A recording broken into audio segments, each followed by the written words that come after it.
A secretary bursts into her boss's office as she announces trouble concerning the Valdemar mansion. The secretary explains that she received a stern call from the chairman demanding a comprehensive report on the estate's valuation by Monday. Frowning, the boss reviews the timeline and grimly notes that the appraiser had been out of contract for 20 days. With no other options, the boss decides to turn to Luisa, an appraiser working in the company's creative department. Meanwhile, Luisa was at home enjoying a quiet moment with her cat.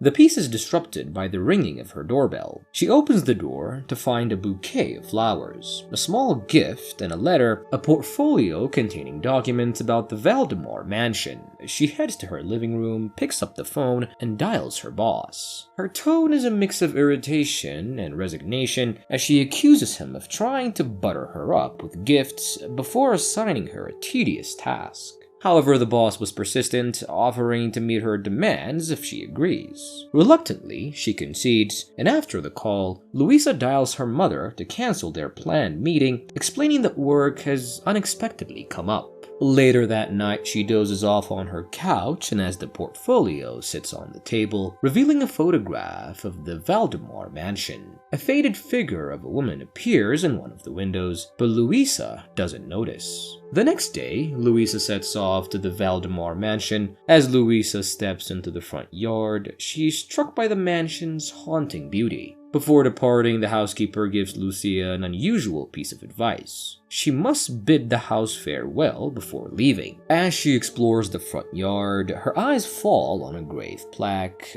bearing the name Lenore Valdemar, the mansion's late owner. Entering the mansion, Luisa is dismayed to find the appraiser's work barely begun. Setting her camera on the floor, she begins to inspect the chest, but unbeknownst to her, the camera captures something eerie, the shadowy figure of a woman whispering and moving toward her through the dim hallway. As she ventures further, the foul odor intensifies, leading her to a stretcher partially hidden behind a cracked wall. Her heart pounds as she removes the plastic covering, revealing the appraiser's decomposing body. Her scream pierces the silence, but is then abruptly cut short by a monstrous figure appearing at the end of the corridor. In a panic, Luisa scrambles for a hiding spot, eventually ducking into a nearby casket. Suddenly, her phone buzzes in her pocket.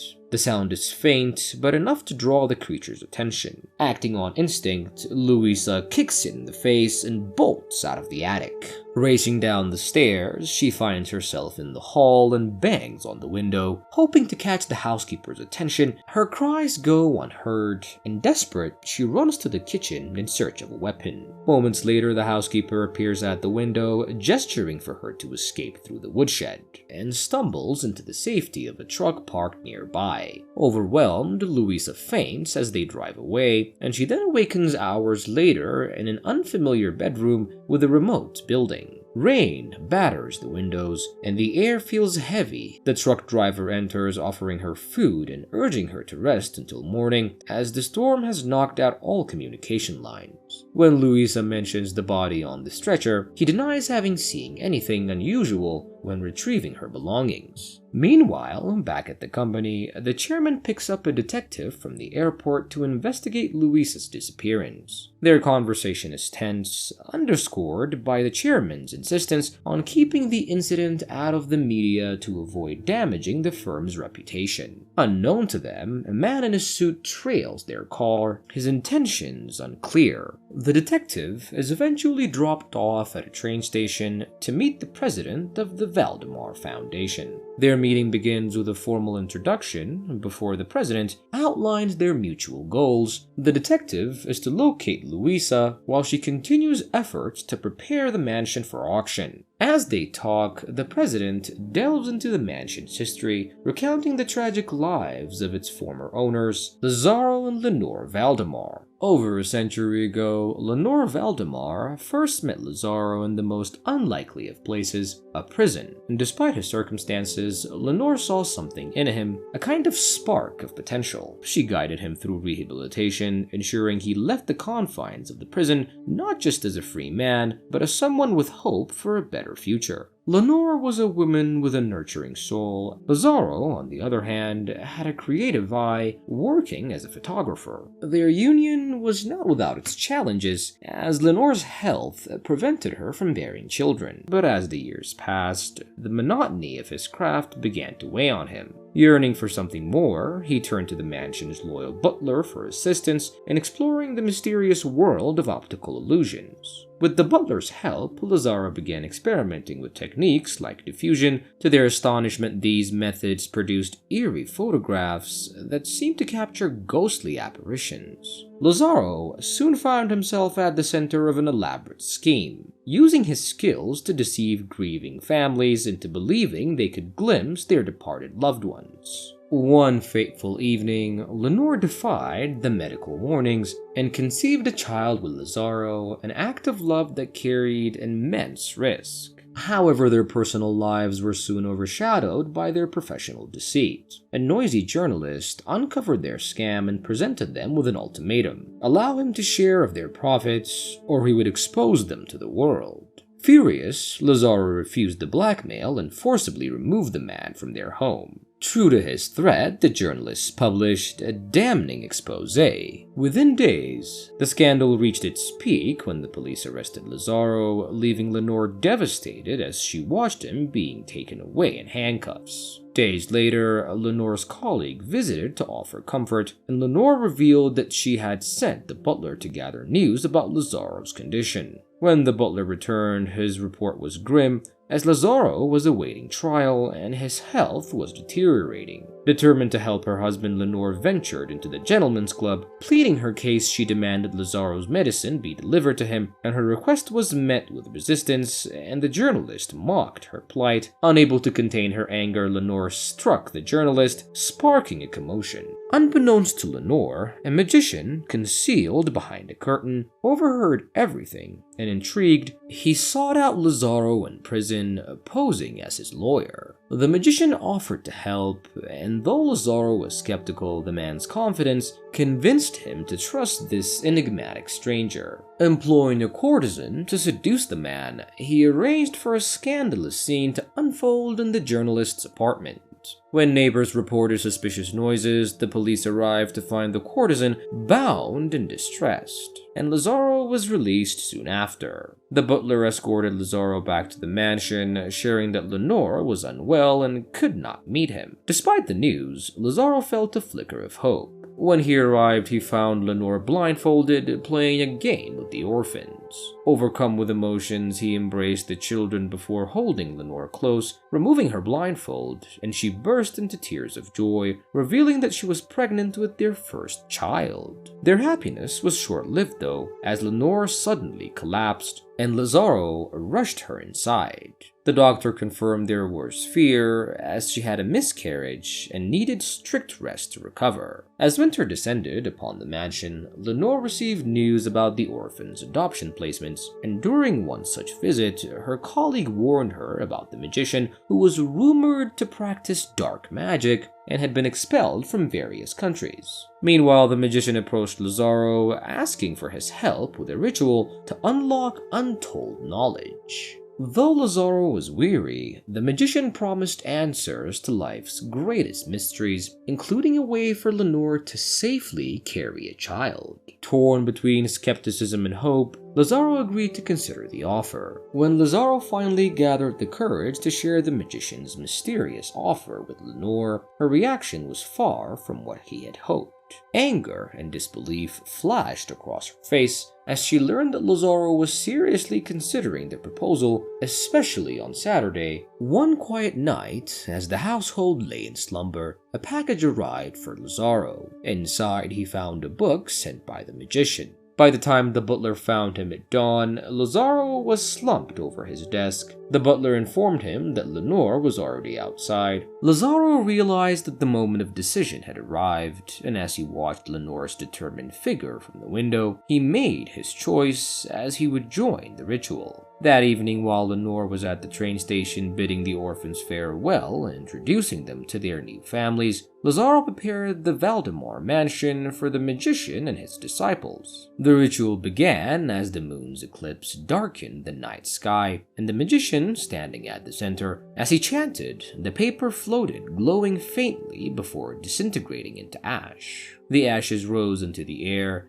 spiraling upward before vanishing completely. Panic ripped through the circle as the opening widened. As a monstrous entity emerged from the chasm, the demon's arrival was catastrophic, as it seized one of the disciples, who burst into flames before turning to stone, crumbling into dust. The creature roared its presence, igniting a fire. Desperate to save themselves, the magician and the remaining disciples fled, leaving Lazaro unconscious on the floor. The magician called the butler, urging him to rescue Lazaro. The butler, along with the maid and a housekeeper, managed to carry Lazaro to safety. Meanwhile, the magician disappeared into the night with his disciples. The butler sent an urgent telegram to Lenore, pleading for her return immediately. She mounted a fast horse and rode back to the mansion, and ignoring the warnings, she rushed inside and found Lazaro lying unconscious on the scorched third floor. She retrieved his liver medication and administered it, praying it would stabilize him. Slowly, Lazaro's eyes fluttered open, his gaze meeting Lenore's tear-filled ones. From somewhere below, a growl echoed through the mansion.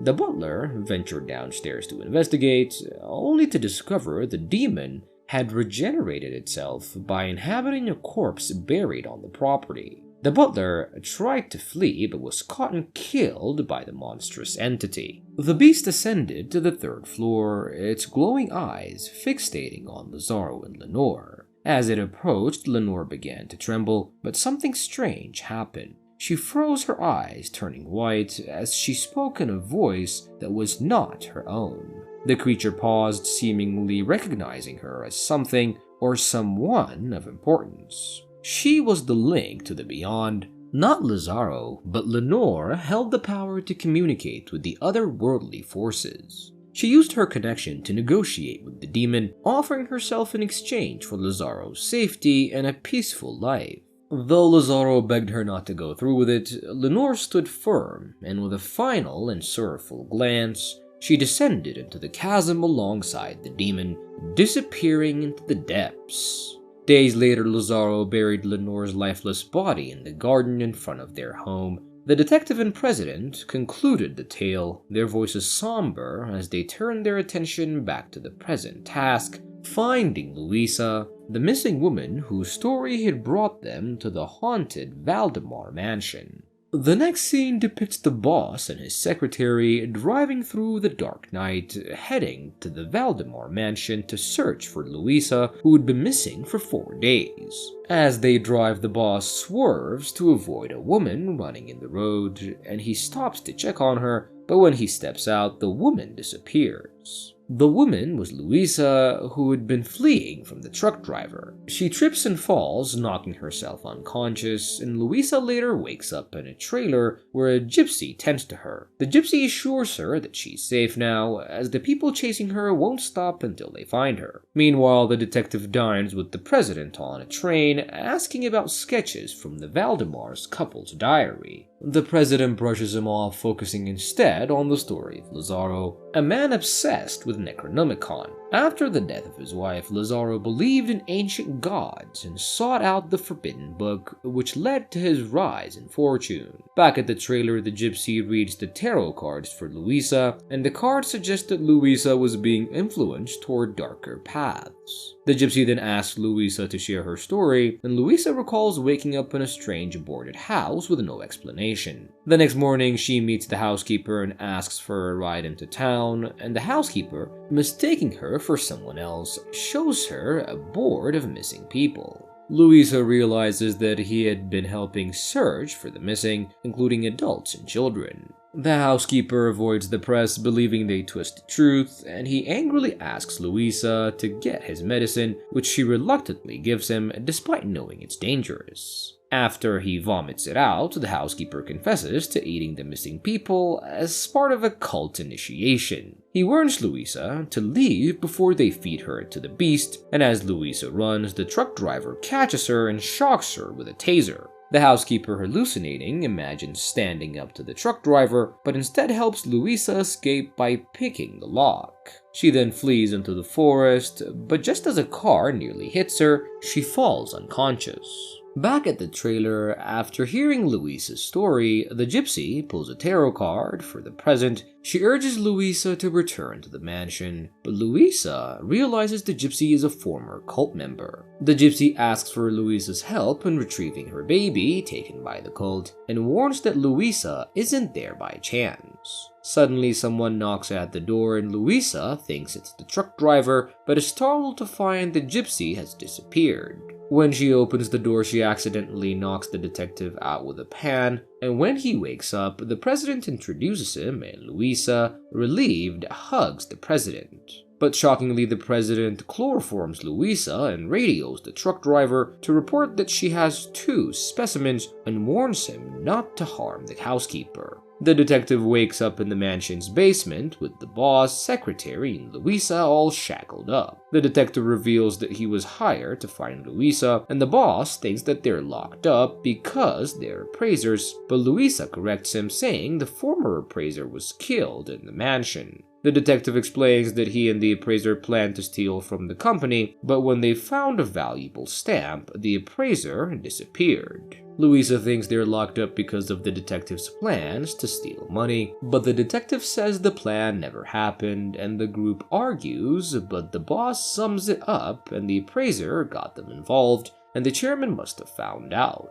Outside, the truck driver watches 4 vans arrive, and it's revealed that the chairman was part of the cult, acting as their sommelier, and Lorenzo is alive after 150 years. The housekeeper offers the group a way out, but only if they agree to take the gypsy's baby. The boss was suspicious, but Luisa convinces him, and they travel through a tunnel, and the housekeeper admits that he hid the baby instead of kidnapping it. They find a baby doll, but the housekeeper leads them into a cave where the beast from earlier chases them, and they escape through a rocky path, collapsing the bridge, but the boss is caught.